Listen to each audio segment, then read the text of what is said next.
In this video, we'll be showing you some of the more advanced features for the patterns page on your machine.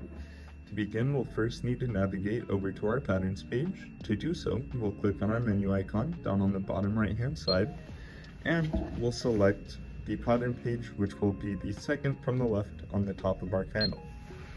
Now, of course, just like always, the design that currently has a red border around it is the one that is selected, ready to customize. But off on the right hand side here, we have a couple of advanced features depending on what you guys are deciding to do.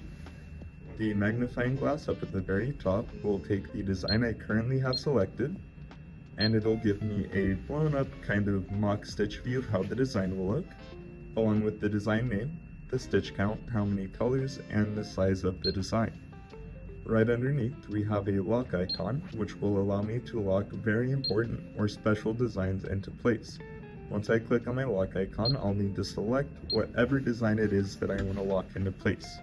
Once a design has been locked into place, I can't change it, I can't customize it, I can't choose the colors of it. All I can do is embroider the design exactly how it sits on my machine.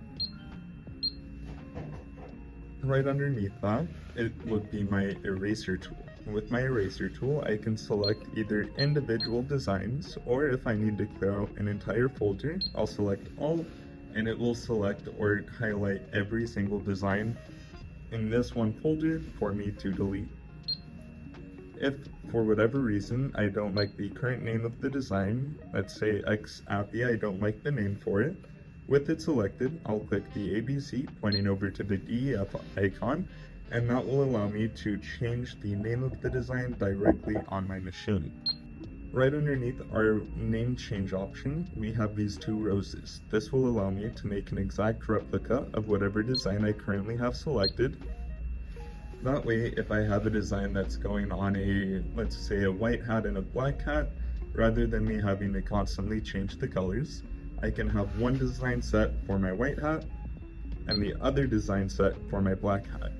Now, if we click the two squares with the red arrow, that will float me to my next page of options in my patterns page.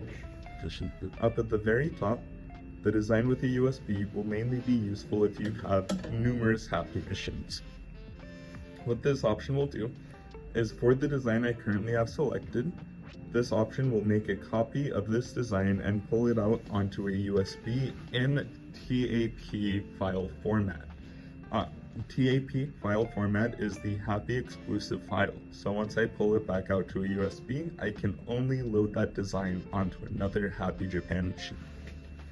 For organizational purposes, my design right next to my folder will allow me to choose whatever or however many designs I want and move them to a completely different group on the machine.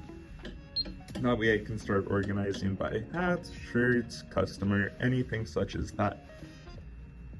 And right underneath, the folder with the ABC or the lettering will allow me to physically rename these designs. I can name this hats, shirts, customer A, customer B, anything to help me organize or remember where my designs are placed. Now, the two lines with the 1, 2, 3 and the ABC allow me to tell the machine how I want the designs filtered. I can have them filtered by design name, alphabetically, either A to Z, Z to A. I can have them filtered by the first design I ever loaded to the most recent, or the most recent to the last. Can even have it go by design time, so the quickest embroidery down to the longest, or the longest embroidery down to the quickest.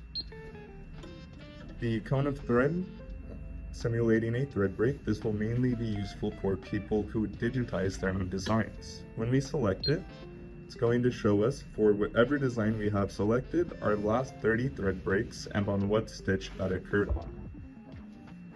The reasoning for that as a digitizer is, let's say a lot of these are happening on the same exact stitch count or stitch number, that could start to tell us that as a digitizer we put too much density or too many stitches in one part of the design.